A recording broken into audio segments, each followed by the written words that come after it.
బంధును April 20వ తారీఖున బంధును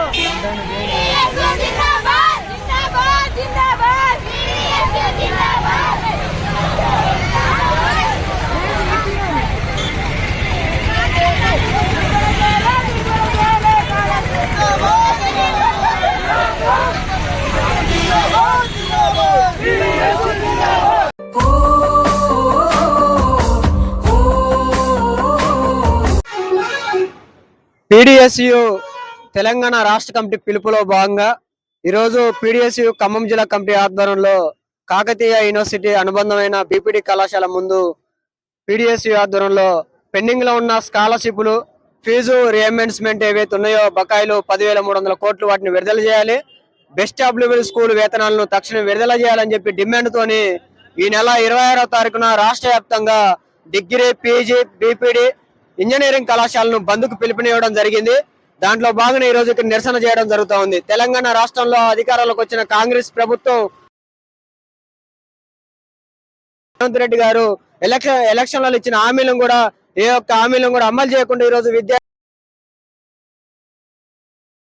రాష్ట్రంలో కనపడతా ఉంది. గత 4 రోజుల నుంచి అసెంబ్లీ బడ్జెట్ సమావేశాలు జరుగుతూ ఉంటే విద్యారంగం మీద, స్కాలర్షిప్ల మీద అంశం ఎత్తకపోవడం అనేది చాలా బాధాకరం. విక్రమార్క ఆర్థిక మంత్రిగా కొనసాగుతా ఉన్నారు. ఈ జిల్లాలో ఉన్న 3 మంత్రులు కూడా స్కాలర్షిప్ 20% నిధులు కేటాయించాలని చెప్పి ఒక పక్క విద్యార్థి సంఘాలు ధర్నాలు, వినతి పత్రాల రూపాయలు ఇచ్చినా కూడా ఏ ఒక్క ఎమ్మెల్యే, తెలంగాణ రాష్ట్ర వ్యాప్తంగా ఎమ్మెల్యే కూడా అసెంబ్లీలో ప్రస్తావించకపోవడం అనేది చాలా సిగ్గుచోటు. ఇప్పటికైనా ఈ అసెంబ్లీ బడ్జెట్ సమావేశంలో విద్యారంగానికి కనీసం 20% నిధులు కేటాయించాలి.